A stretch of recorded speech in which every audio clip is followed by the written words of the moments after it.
Welcome to our channel. నేను మీ తేజ. ప్రస్తుతం మనతో పాటు సీనియర్ జర్నలిస్ట్ కిరణ్ గారు ఉన్నారు. ఆయనతో మాట్లాడదాం. నమస్తే సార్. నమస్తే తేజ. సో రేవంత్ రెడ్డి గారు ఇచ్చిన షాక్ కి హ్మ్. ఇండస్ట్రీ మొత్తం కూడా ఇక్కడ నుంచి వైజాగ్ తరలి వెళ్ళిపోతుందనే ఒక వార్త అయితే బయట బాగా చక్కర్లు కొడుతుంది. అండ్ ఎఫ్డిసి చైర్మన్ ఆ పదవి దిల్ రాజు గారికి ఇచ్చారు. హ్మ్. ఎంతో మంది ఎక్స్పీరియన్స్ ఉన్న ఆయనకి ఇవ్వడం పట్ల కూడా కొంతమంది అసంతృప్తి వ్యక్తం చేస్తున్నారు. ముఖ్యంగా ఆయన తెలంగాణ వ్యక్తి కాబట్టి ఆయనకే ఇచ్చారంటూ కూడా కొంతమంది చెప్తున్నారు. అసలు ఏంటి, అసలు ఎలాంటి వాస్తవాలు ఉన్నాయి ఇండస్ట్రీకి సంబంధించి? ఈ 2 గూడా వాస్తవాలు కాదేనంట. అంటే ఒకటేంటంటే మీరు విశాఖపట్నానికి వెళ్ళిపోతుంది ఇండస్ట్రీ. వెళ్ళిపోవాలనుకుంటున్నామంటే తెలంగాణ, ఆంధ్రప్రదేశ్ 2 కళ్ళు లాంటివి. ఇవాళ మనం తమిళనాడు నుంచి ఆంధ్రప్రదేశ్‌కి ఇండస్ట్రీ వచ్చినప్పుడు పరిస్థితులు వేరు. అది మన భాష కాదు. మన భాష కాదు కాబట్టి మన భాష కాని చోట, మన ప్రేక్షకులు లేని చోట మన ఇండస్ట్రీ ఎందుకుండాలి అన్న ఉద్దేశంతో ఆ రోజు మన తెలుగు మన దగ్గరికి రావాలి. అది మన షూటింగ్‌లు, మన సినిమా మన దగ్గరే ఉండాలన్న ఒక ఎమోషనల్ ఫీలింగ్ తోటి ఆ రోజు ఇండస్ట్రీ ఇక్కడికి తరలొచ్చింది. రాష్ట్ర విభజన జరిగింది ఆ రోజు. మన ఆంధ్రప్రదేశ్‌గా విడిపోయాం.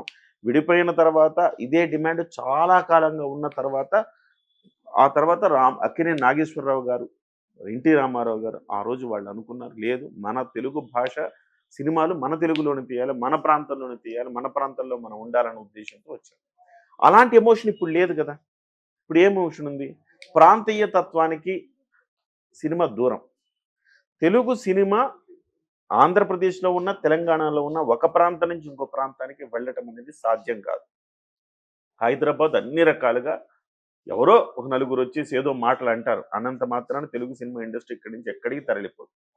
కాకపోతే కొన్ని షూటింగ్లు మా దగ్గర కూడా తీయండి, సుందరమైన లొకేషన్స్ ఉన్నాయి కదా అని అటువైపు తెలుగుదేశం ప్రభుత్వంలో నాయకులు కోరుతా ఉన్నారు.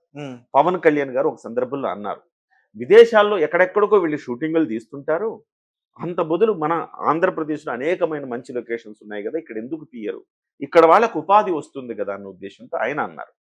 అదే సమయంలో పల్లా శ్రీనివాసరావు గారు మొన్న ఏమన్నారు, ఇండస్ట్రీ వాళ్ళు ఇక్కడికి రండి, ఇక్కడ మేము ఇస్తాం. గతంలో జగన్మోహన్ రెడ్డి గారు ఏమన్నారు, మీరు ఇక్కడికి తరలి వచ్చేయండి అన్నా, మీకు స్టూడియోలు కట్టుకోవడానికి అన్నిటికీ ఇస్తామన్నారు. అంటే ఇండస్ట్రీ విస్తరించడం అనేది జరుగుతుంది తప్ప తరలిపోవడం అనేది జరగదు. ఇప్పుడు చిరంజీవి గారు అక్కడ ఒక స్టూడియో కట్టుకోవాలని చాలా కాలం నుంచి అనుకుంటున్నారని కొంతమంది ఇప్పుడు అంటూ ఒక రూమర్ ఉంది. దానికి అలాంటి సాకారం కావచ్చు. ఇవాళ బాలకృష్ణ గారు ఒక స్టూడియో కట్టుకోవచ్చు, చిరంజీవి గారు ఒక స్టూడియో కట్టచ్చు. ఇట్లాంటి స్కోప్ ఉంది. ఎందుకుంది అంటే మీకు సముద్రం లేదు కదా తెలంగాణకి. సముద్రంతో వచ్చే సీన్లన్నీ ఎక్కడ తీయాలి?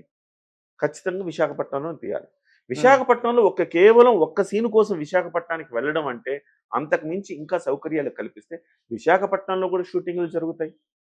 ఆ రకంగా విస్తరణ ఉంటుంది తప్ప ఈ తరలింపు అనేది ఉండదు. ఇంకోటి రేవంత్ రెడ్డి గారు అన్నారు. రేవంత్ రెడ్డి గారు కూడా ఏమన్నా సామాజిక బాధ్యతతో వ్యవహరించండి అన్నారు. డెఫినెట్గా ఇక్కడున్నా, అక్కడికి వెళ్ళినా, ఎక్కడికి వెళ్ళినా సామాజిక బాధ్యత వ్యవహరించాలి కదా. కాబట్టి సామాజిక బాధ్యత వ్యవహరించాలన్నారు. రాబోయే రోజుల్లో ఈ ప్రభుత్వాల ప్రభావం కూడా లేని విధంగా సినిమా ఇండస్ట్రీ తయారు కాబోతుంది. మొన్న జగన్మోహన్ రెడ్డి వచ్చినప్పుడు ఎలాంటి సిచ్యువేషన్స్ ఉన్నాయో మనం చూసాం. టికెట్ పెంపుకు కావచ్చు, ఇంకో దానికి కావచ్చు ప్రభుత్వాల మీద ఆధారపడాలి. రాబోయే రోజుల్లో అది కూడా ఉండదు. ఇవాళ థియేటర్లన్నీ కూడా సింగిల్ థియేటర్లన్నీ కూడా మూతపడతా ఉన్నాయి. మీరు చూస్తున్నారు కదా. మల్టీప్లెక్స్ మాత్రమే ఉన్నాయి. ఎందుకు మల్టీప్లెక్స్లు ఉన్నాయంటే సినిమా కోసంగా అంత దూరం వెళ్ళే ప్రయాసం ఉండకూడదు. అక్కడికి వెళితే 4 రకాల ఎంటర్టైన్మెంట్లు ఉంటాయి, అలాగే సినిమా కూడా ఉంటుంది కాబట్టి అక్కడికి వెళ్తున్నారు. రాబోయే రోజుల్లో ఏం జరుగుతుందంటే గతంలో కమల్ హాసన్ గారు ఒకసారి సందర్భంలో చెప్పారు, నేరుగా ఓటీటీలో రిలీజ్ చేసుకుంటాను ఆ సినిమాలు. అలాంటి రోజు రాబోతోంది త్వరలో. ఇవాళ ఉన్న రోజుల్లో స్క్రీన్లు ఒకప్పుడు హోమ్ థియేటర్ తయారు చేసుకోవాలంటే చాలా కష్టం. ఇవాళ మిడిల్ క్లాస్ వాడు కూడా హోమ్ థియేటర్ తయారు చేసుకుంటున్నాడు. ఒక 70-80 వేలు, ₹1,00,000 మంది కాదనుకుంటే చక్కటి తెర వచ్చేస్తుంది, ప్రొజెక్టర్ వచ్చేస్తుంది, 4 చైర్స్ చేస్తున్నారు. ఇంకొంచెం లావిష్గా ఉండాలంటే ఒక 4-5 లక్షలు ఖర్చు పెట్టుకుంటే హోమ్ థియేటర్ అవుతుంది. సింపుల్గా నేను అంటాను. హోమ్ థియేటర్ లాంటివి పెట్టుకున్నప్పుడు మొదటి రోజే ఇవాళ చిన్న సినిమాల నుంచి ఇది ప్రారంభం కాబోతుంది తేజ. పెద్ద సినిమాలు ఎప్పుడు ఖచ్చితంగా థియేటర్లో రిలీజ్ అవుతాయి. చిన్న సినిమాలు చాలా వరకు ఇప్పుడు ఓటీటీల్లోకి వచ్చేస్తున్నాయి. నేరుగా ఓటీటీలో రిలీజ్ అవుతున్న సినిమాలు కూడా ఉన్నాయి. అదే కనుక రాబోయే రోజుల్లో ఏం జరుగుతుందంటే హోమ్ థియేటర్లు ఎక్కువైపోతాయి. ఇళ్లలోనే చక్కగా వాళ్ళ థియేటర్ పెట్టుకొని చూసుకునే పరిస్థితి వస్తుంది. అప్పుడు ఈ థియేటర్ల సంఖ్య రాను రాను తగ్గిపోయే అవకాశం ఉంది. ప్రభుత్వాల అజమాయిషి కూడా తగ్గిపోయే అవకాశం ఉంది. అంటే ప్రభుత్వాలు కూడా సినిమా ఇండస్ట్రీని బెదిరించడము అలాంటివి చేయకూడదు. రేవంత్ రెడ్డి వాళ్ళేం చేయలేదు. నిజంగా రేవంత్ రెడ్డి చేయలేదు కానీ పక్కన కొంతమంది చేశారు. కాంగ్రెస్ నాయకులు ఏం చేశారు? ఏం రుబాబు చేస్తున్నారు, ఇక్కడ ఇండస్ట్రీ ఉండాలంటే మీరు ఇక్కడంతా బతకాలంటే మా కనుసన్నల్లో బతకాలన్నట్టుగా చేస్తున్నారు. ఇలాంటి పరిణామాలు పునరావృతం అయితే గనక ఖచ్చితంగా తరలిపోవడం ఉండదు కానీ, ఎక్కడైనా ప్రభుత్వాలు ఉంటాయి కదా, తరలిపోవడం ఉండదు కానీ విస్తరించడం ఉంటుంది. రెండోది, థియేటర్ల మీద ఆధారపడడం తగ్గించి ఓటీటీ ప్లాట్ఫామ్స్ పెరిగే అవకాశం ఉంది. ఓటీటీలో సినిమాలు రిలీజ్ చేసుకునే అవకాశం ఎక్కువ ఉంది. ఇవాళ నేను ఒక సినిమాకి వెళ్ళాలి అనుకుంటే 5,000 రూపాయలు ఖర్చు అవుతుంది దగ్గర ఫస్ట్ వీక్ చూడాలంటే. అదే నేను సినిమా ఫ్యామిలీతో చక్కగా ఫస్ట్ డే రోజే నేను చూసేసుకోవచ్చు కదా నా ఇంట్లో. సినిమా కోసమే అయితే నేను ఫస్ట్ డే చూసేసుకోవచ్చు సినిమా. ఒక 1,000 రూపాయలు కడితే నేను సినిమా చూసేసుకోవచ్చు అనుకోండి. చూసేసుకుంటాం కదా. 5,000 రూపాయలు ఎందుకు? అంత కూడా బెటర్. 500 రూపాయలు పెట్టినా కానీ వాడికి వర్కౌట్ అయిపోద్ది కదా. ఫస్ట్ డే ఈ టాక్ బయటకు రాకముందే అందరు సినిమా చూసేస్తారు. సో ఆ రకమైన రోజులు రాబోతున్నాయి. ప్రభుత్వాలు ఇటు ఇండస్ట్రీ జోడిద్దుల్లాగా పక్కన నడవాలి. అంతే తప్ప నేను గొప్ప నేను ఎలాగైనా చేస్తా, నేను ఎలాగైనా నేను ఎంతైనా రేటు పెట్టుకుంటాను వీళ్ళు అనకూడదు. వీళ్ళకి సామాజిక బాధ్యత ఉండాలి. ప్రభుత్వాలు కూడా నేను ఇష్టం వచ్చినట్టు నేను మిమ్మల్ని నియంత్రిస్తాను ప్రభుత్వాలు అనకూడదు. రెండు జోడిద్దుల్లా వెళ్ళాలి. అప్పుడే సినిమా ఇండస్ట్రీ ఉంటుంది. లేకపోతే నేను చెప్పిన ఫార్ములా వీలైనంత తొందరగా వచ్చేస్తుంది.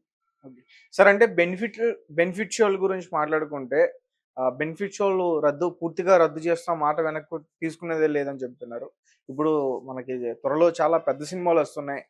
డైరెక్టర్స్ అందరూ కూడా పాన్ ఇండియా లెవెల్లో మన సినిమా ఉండాలంటూ కూడా వాళ్ళు కథలు రాసుకుని తెరకెక్కిస్తున్నారు.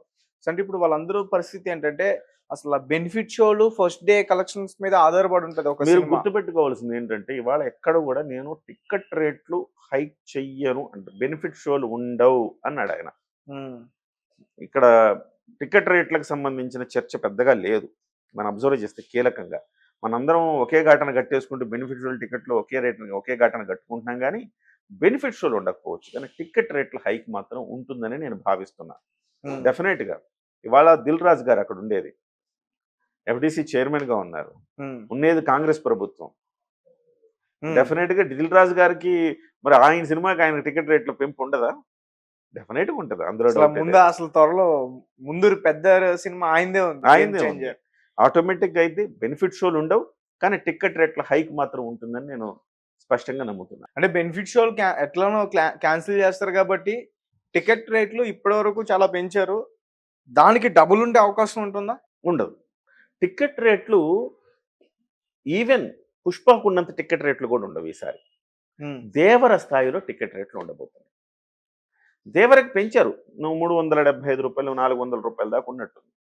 దీనికి మాత్రం 572 రూపాయలు మల్టీప్లెక్స్లో పుష్పకి. అంత రేట్లు ఉండవు కానీ దేవర రేంజ్లో టికెట్ రేట్ల హైక్ ఉంటుంది. డెఫినెట్ హైక్ ఉండాల్సిన అవసరం కూడా ఉంది. సినిమా నువ్వు పాన్ ఇండియా రేంజ్లో తీయాలంటే నీకు ఆ హంగు ఆర్భాటం తప్పనిసరి. డబ్బులు ఖర్చు పెట్టాలి ఎక్కువగా. డబ్బులు ఖర్చు పెడితేనే థియేటర్ దాకా జనం వెళ్తారు. లేకపోతే ఇవాళ ఓటీటీలో అన్ని సినిమాలు చూసేసుకుంటారు కదా. నువ్వు చూడంగానే విజువల్ ట్రీట్ ఉండాలా. విజువల్ ట్రీట్ ఉన్నప్పుడే నువ్వు థియేటర్ దాకా వెళ్ళగలుగుతావు. అలా పాన్ ఇండియా రేంజ్లో వెళ్ళాలంటే కనీసం 300 కోట్లు ఇవాళ ఖర్చు అవ్వకుండా లేదు పెద్ద హీరో సినిమా. కాబట్టి టికెట్ రేట్లు కూడా హైక్ చేసుకోవాల్సిన అనివార్య పరిస్థితుల్లో వాళ్ళు కూడా ఉన్నారు. సో మొదటి వారం టికెట్ రేట్ల హైక్ అనేది 2 ప్రాంతాల్లో ఉంటుంది. కాకపోతే పుష్ప రేంజ్లో ఉండకపోవచ్చు కానీ ఒక మోస్తరుగా ఉంటుంది. టికెట్ రేట్ల పెంపును మనం కూడా సమర్థించాల్సిందే, తప్పదు. ఫస్ట్ డే చూడాలనుకుంటేనే నీకు టికెట్ రేట్లు లేదు. మొదటి వారం తర్వాత నువ్వు చూడాలనుకున్నావు మామూలు రేట్లు ఉంటాయి.